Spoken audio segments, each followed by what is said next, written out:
Hello বন্ধুরা, সবাইকে স্বাগত আমার চ্যানেলে। আজকে বানাবো হচ্ছে খিচুড়ি।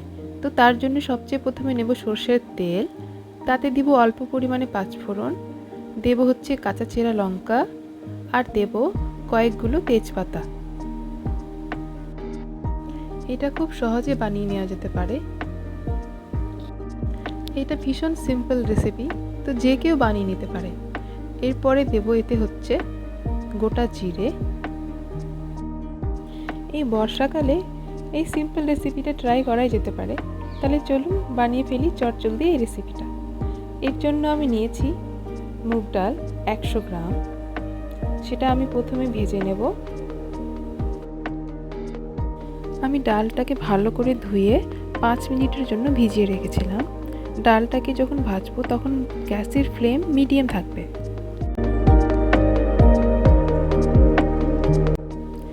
ডালটা ভাজা হয়ে গেলে তাতে আমি মশলা দেব। সেটা হলো জিরা, আদা আর কাঁচা লঙ্কা বাটা। আমি একসাথেই মশলাগুলোকে বেটে নিয়েছিলাম।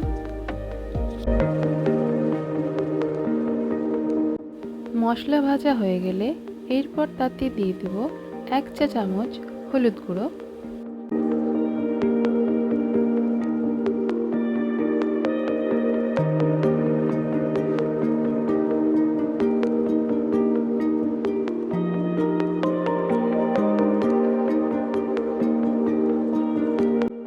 আমি এখানে চাল নিয়েছি হচ্ছে গোবিন্দভোগ। আপনারা চাইলে বাসমতি রাইসও ব্যবহার করতে পারেন, তবে গোবিন্দভোগ চাল দিয়ে খিচুড়ির স্বাদটাই খুব ভালো হয়।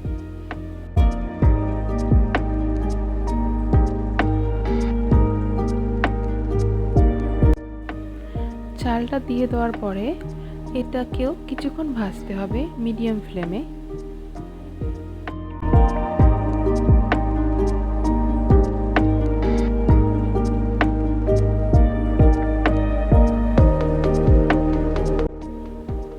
চাল ভাজা হয়ে গেছে। এরপর দিয়ে দিব এতে স্বাদ অনুযায়ী লবণ।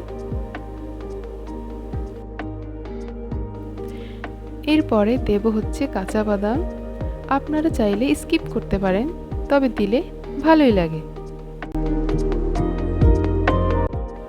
এবার সব কিছু ভালো করে মিক্স করে নিয়ে তাতে দিব কিছুটা পরিমাণ মতো জল।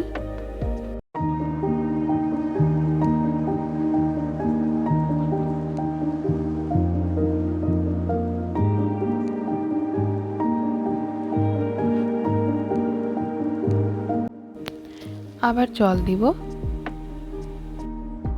খিচুড়ি হবে আর আলু সেদ্ধ হবে না, তা কি হতে পারে? তাই আমি কয়েকগুলো আলু এতে দিয়ে দিলাম আলু সেদ্ধ করার জন্য।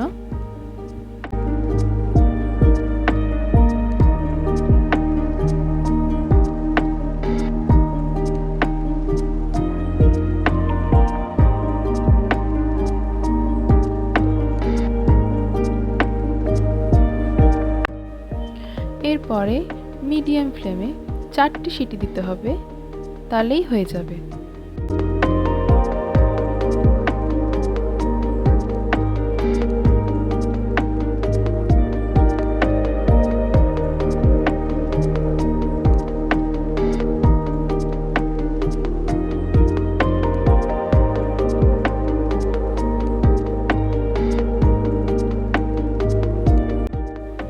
আপনারা দেখতে পাচ্ছেন খিচুড়ি হয়ে গেছে।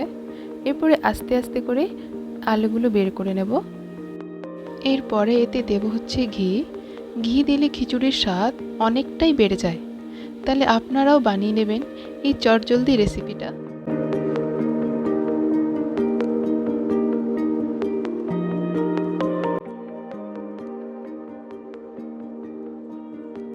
খুব কম উপকরণ দিয়ে এই রেসিপিটা বানানো হলো। আপনারা চাইলে ট্রাই করতে পারেন। তাহলে চলুন এবার পরিবেশন করি।